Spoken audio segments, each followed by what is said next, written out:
நமச்சிவாயம். உலகெல்லாம் உணர்ந்தோதற்கரியவன் நிலவுலாவிய நிர்மலி வேணியன் அழகில் ஜோதியின் அம்பலத்தே ஆடுவான் மலர் சிலம்படி வாழ்த்தி வணங்குவோம். எல்லாம் வல்ல அம்மையப்பனாக விளங்கக்கூடிய உமா மகேஸ்வரனுடைய பாதார விந்தங்களையும் சொர்ணாம்பிகம்பா சமேத பீமீஸ்வர பெருமானுடைய திருவடிகளையும் வணங்கி உலகம் முழுவதும் வாழக்கூடிய எனதருமை ஸ்ரீ குபேரன் டிவி நேயர்கள் அனைவருக்கும் உங்கள் தாம்பரம் ஸ்ரீ வாராகி ஈசனேசன் சுவாமியுடைய நல்லாசிகள், வாழ்த்துக்கள். Jai Varahi, Jai Jai Varahi. Namachivayam. Happy new year, happy new year. உலகம் முழுவதும் வாழக்கூடிய நண்பு பக்தர்களே, உங்கள் அனைவருக்கும் இனி ஆங்கில புத்தாண்டு நல்வாழ்த்துக்கள். பிறந்திருக்கக்கூடிய இந்த 2026 நம்ம எல்லாருடைய வாழ்க்கையிலும் நமக்கும் சேர்த்து எனக்கும் சேர்த்து உங்களோடு என்னையும் சேர்த்துக்கோங்க. அற்புதமாக நம்ம எல்லாருக்கும் நினச்ச காரியங்கள் எல்லாம் நிறைவேறி தடைகள் எல்லாம் விலகி ஆயுள் ஆரோக்கியம், மெயினாக ஆரோக்கியம் ரொம்ப முக்கியமானது. ஆரோக்கியத்தோடு நாம் இருக்கணும் அப்படின்னு சொல்லிட்டு அம்பாளை பிரார்த்திப்போம். ஸோ 2026 இந்த வருஷம் காமனாக என்னென்ன பயிற்சிகள்லாம் இருக்குது, எப்படி இருக்க போகுது. இப்போ முதல்ல கிரக அமைப்புகளை நம்ம பார்த்துருவோம். 2026 பொறுத்தவரையிலும் குரு பகவான், ராகு கேது, சனி இந்த 3 பெயர்ச்சிகளும் இந்த 2026 அமைகின்றன. இது ஒரு சூப்பரான விஷயம், ஒரு நல்ல செய்தி. ஏன்னா அது 3மே உயர்ந்த கிரகங்கள். இந்த 3மே ரொம்ப நாள் ஒரு டைம் எடுத்துக்கக்கூடிய ஒரு பெரிய கிரகங்கள். எப்படி இந்த சூரியன் புதன் சுக்கிரனை முக்கூட்டு கிரகங்கள், இவங்க எப்பவுமே ஜாயிண்டாக இருப்பாங்க அப்படின்னு நம்ம சொல்கிறோமோ, அதை போல் சனி பகவான் 2.5 வருஷம், ராகு கேது 18 மாதம் 1.5 வருஷம், குரு பகவான் 1 வருஷம். அப்போது இந்த 2026 குரு பெயர்ச்சி இருக்குது, சனி பெயர்ச்சி இருக்குது, ராகு கேது பெயர்ச்சி இருக்குது. இதனால் இந்த 2026 டோட்டலாகவே நம்ம எல்லாருடைய லைஃப்பும் சேஞ்ச் ஆக போகுது. இந்த பிரபஞ்சத்துக்கே, இந்த நாட்டிற்கே யாரும் எதிர்பார்க்காத வகையில், நீங்களே எதிர்பார்க்காத வகையில் ஒரு சில மாற்றங்கள் ஏற்படும். உங்கள் வாழ்க்கையிலே கூட அது இருக்கலாம். நான்லாம் இப்படி வருவேன்னு நினைக்கவே இல்லை சாமி, நான் அவ்வளோ கஷ்டத்தில் இருந்தேன், நான் இந்த கஷ்டத்தில் விட்டுட்டு நான் இவ்வளோ தூரம் முன்னுக்கு வருவேன் நான் நினைக்கவே இல்லை சாமி அப்படின்னு சொல்லக்கூடிய வகையில் பல மாற்றங்கள் நிகழும். காரணம் என்ன? சனி பயிற்சி நடக்க போகுது. இதனால் திருக்கணித பிரகாரம் தான் மீனத்தில் இருந்தார். இப்போ மார்ச் மாதத்துக்கு பிறகு அவர் பர்மனண்ட்டாகவே வாக்கியப்படி திருநள்ளாறு சனி பயிற்சி நடக்க போகுது. ராகு கேது, கும்பத்தில் இருக்கக்கூடிய ராகு, சிம்மத்தில் இருக்கக்கூடிய கேது, அதே போல் இந்த வருஷத்தில் குரு பகவான் உச்சம் அடைகிறார். அப்போது காலபுருஷனுக்கு 9ஆம் இடத்தில் இருக்கக்கூடிய குரு பகவான், அந்த 9ஆம் அதிபதி சுபகிரகம் உச்சம் அடைஞ்சாலே அந்த வருஷம் சூப்பராக இருக்கும். இந்த 2026 நல்லா இருக்கும்னு எப்படி சாமி சொல்கிறீங்க? ஏதாவது ஒரு கேள்வி கேட்குறீங்கன்னு வச்சுக்கோங்களேன், நம்ம ஒரு பதில் சொல்லணும்ல. ரொம்ப சிம்பிள் சார். காலபுருஷனுக்கு 9ஆம் அதிபதியாக இருக்கக்கூடிய ஆதித்யாதி நவகிரகங்களிலே மிகுந்த சுபத்துவமான ஒரே கிரகம் தேவகுரு. அந்த குருவானவர் இந்த 26வது வருஷத்தில் உச்சம் பெறுகிறார். கடகத்தில் உட்கார்றாரு. அவருக்கு சனி பகவானோடு தொடர்பு, சனி பகவானுக்கு வீடும் கொடுக்கிறார். அப்போ உச்சம் பெற்ற குரு சனி பகவானுக்கு வீடு கொடுத்து அதோடு கூட குருவும் சனியும் தொடர்பு ஏற்படுகிறது. இதனால் இந்த பூமி, பிரபஞ்சம், உலகம் முழுவதும் சுபத்துவம் அடைகிறது. அந்த பாவகர்மாலாம் மேக்சிமம் உங்கள் பாவகர்மாலாம் தொலைய போகுது. உங்களுடைய கஷ்டங்கள் எல்லாம் தொலைய போகுது. நிம்மதி அதிகரிக்கக்கூடிய வருடமாக, நிலையான மகிழ்ச்சி, நிலையான ஆயுள் ஆரோக்கியம் இதெல்லாம் அதிகரிக்கக்கூடிய அற்புதமான வருஷமாக இந்த வருஷம் அமையப்போகுது. ஃபுல் டீட்டெயிலாக ப்ரீஃபாக உங்கள் ராசிக்கு என்ன நடக்க போகுது, உங்கள் ராசிக்கு எப்படி இருக்கும், உங்களுக்கு எப்படி இருக்கும், ராசியை கூட விடுங்க, ஸ்பெசிஃபிக்காக உங்களுக்கு என்ன நடக்கும், உங்களுக்கு எப்படி இருக்கும் பார்த்துடலாம் வாருங்கள். அன்பார்ந்த மிதுன ராசி அன்பர்களே, மிதுன ராசி அன்பர்களே, 2026 நீங்கள் ஆவலோடு எதிர்பார்க்கக்கூடிய நல்ல நேரம் ஆரம்பம். நீங்கள் ஆவலோடு எதிர்பார்க்கக்கூடிய மிதுன ராசி அன்பர்கள், எனக்கு ஏதாவது ஒரு நல்லது நடக்குமா? கிட்டத்தட்ட எனக்கு தெரிஞ்சு ஒரு 70% மிதுன ராசி என்பர்கள் போராட்டத்தில் இருக்கிறார்கள். நிறைய மிதுன ராசி என்பர்கள் நல்லா இருந்த ஒரு ஃபேமிலிஸ்லாம் கூட சின்ன சின்ன ஸ்ட்ரகிளிங், அதாவது எழுந்திருக்க முடியாத சில இடத்துல போய் சிக்கலில் மாட்டிக்கிறது.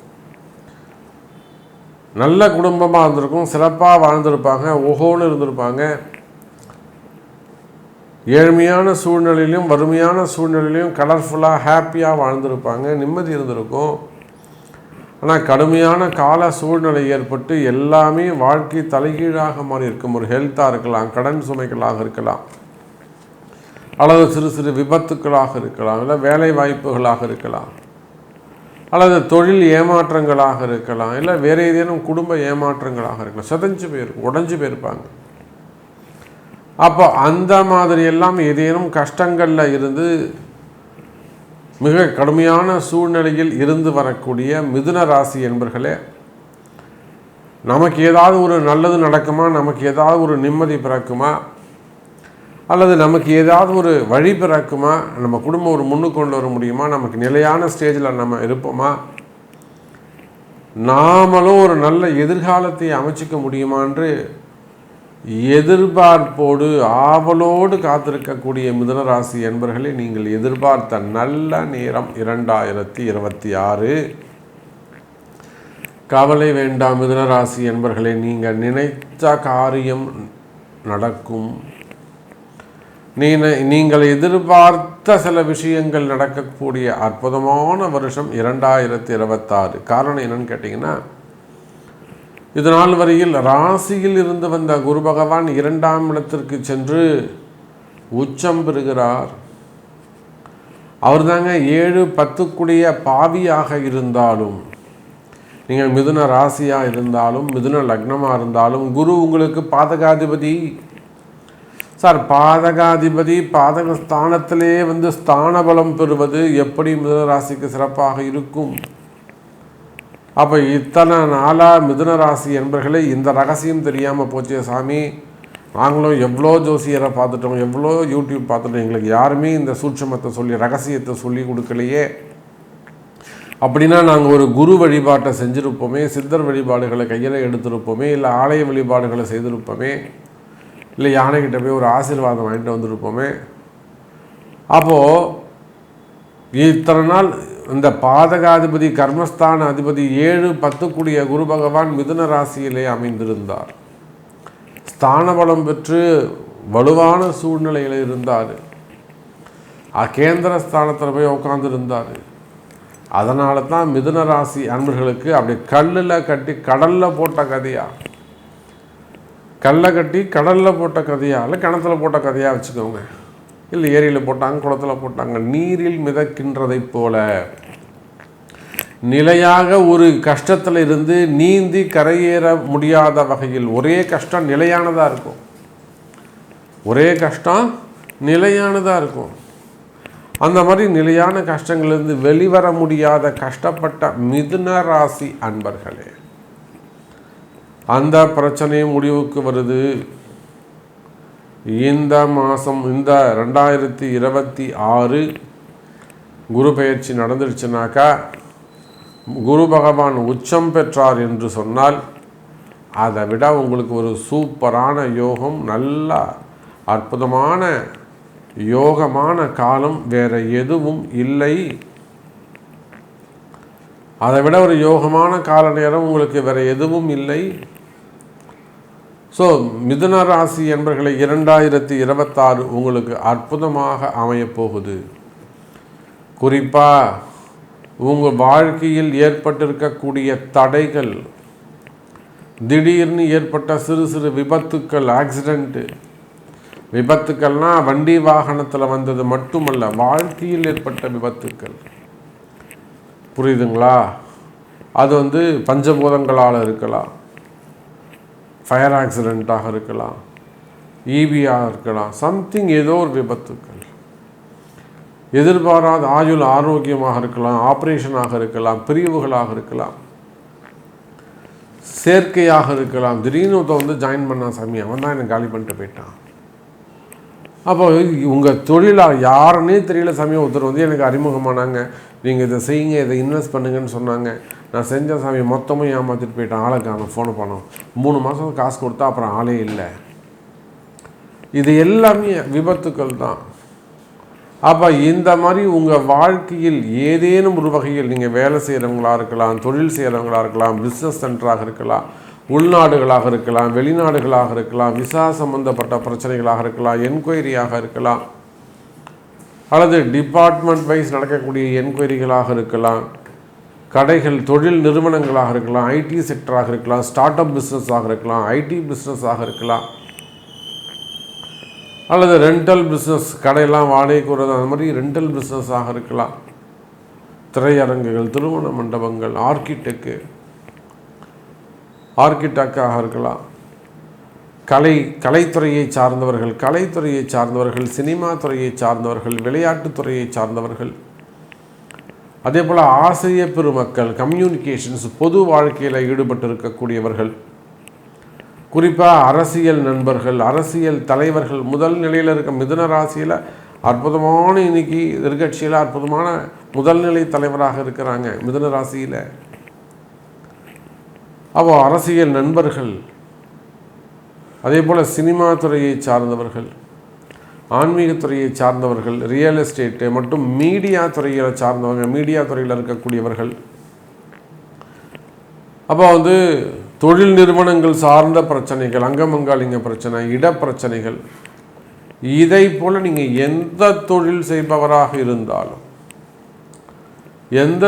செய்பவராக இருந்தாலும் கவலை வேண்டாம் மிதுன ராசி அன்பர்களே. இது நாள் வரையில் நிலையாக இருந்து வந்த அந்த தொழில் பிரச்சனைகள் உங்களுக்கு விலகும், தொழிலில் நல்ல முன்னேற்றங்கள் அமையும், வரவு செலவுகள் அதிகரிக்கும், வருமானங்கள் அதிகரிக்கும். கவலை வேண்டாம் எனதருமை மிதுன ராசி அன்பர்களே. அதே போலத்தான் கடன் சுமைகள்,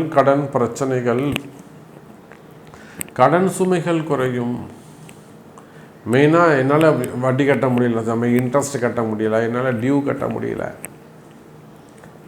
இப்படியெல்லாம் கஷ்டப்படக்கூடிய, என்னால் பதில் சொல்ல முடியல, ஸோ நான் இந்த கடன்லாம் அடைச்சிட்டு ஒரு நாளாவது நான் நிம்மதியாக இருப்பேனா சாமி, இப்படியெல்லாம் கேட்கக்கூடிய மிதுன ராசி என்பர்களே. அல்லது நான் லோன் போட்டிருக்கேன், லோன் அப்டேட் ஆகணும், எனக்கு லோன் டாப்அப் லோன் போடுறேன் நான். அப்போ இந்த மாதிரிலாம் கடன் பிரச்சனைகள் இருக்குமே, ஆனால் கவலை வேண்டாம் மிதுன ராசி அன்பர்களே. கடன் சுமைகள், கடன் பிரச்சனைகள் குறையும். குறிப்பாக உங்களுடைய வேலை வாய்ப்புகள், அது உள்நாடாக இருக்கலாம், வெளிநாடாக இருக்கலாம், வேலை செய்கிற இடத்துல வரக்கூடிய பிரச்சனைகள், ஜாபில் இருக்கக்கூடிய ப்ராப்ளம், ஒரு எதிரிகளால் வரக்கூடிய சூழ்ச்சியாக இருக்கலாம், செய்யாத குற்றங்களுக்கான தண்டனைகளாக இருக்கலாம். நான் தப்பே பண்ணல சாமி, என்னை வேணும்னே மாட்டி விட்டுட்டாங்க, அல்லது என் மேலே ஒரு என்கொயரி நடக்குது. ஸோ இந்த மாதிரிலாம் வேலை செய்கிற இடத்துல வரக்கூடிய பிரச்சனைகள், இந்த மாதிரியான பிரச்சனைகள் இருக்குமே. ஆனால் அவற்றுக்கெல்லாம் கூட இந்த 2026 பதில் சொல்லும். அப்போ இதுக்கெல்லாம் எது முக்கியம்? உங்களுடைய பிறப்பு ஜாதகம். நிச்சயமாக உங்கள் பிறப்பு ஜாதகத்தை கொண்டு அதற்கு தீர்வு காண்பீர்களேயானால் ஒளிமயமான எதிர்காலம், இந்த 2026 அற்புதமான நிலையான சந்தோஷத்தை வாரி வழங்கக்கூடிய அதிர்ஷ்ட தேவதையாக இந்த 2026 உங்களுக்கு அமையும் மிதுன ராசி அன்பர்கள். ஸ்ரீ குபேரன் டிவியை பார்த்தமைக்கு நன்றிகள். மேலும் இது போன்ற தகவல்களை தெரிந்து கொள்ள ஸ்ரீ குபேரன் டிவியை சப்ஸ்கிரைப் செய்யுங்கள். மறக்காமல் பெல் ஐக்கானை கிளிக் செய்யுங்கள்.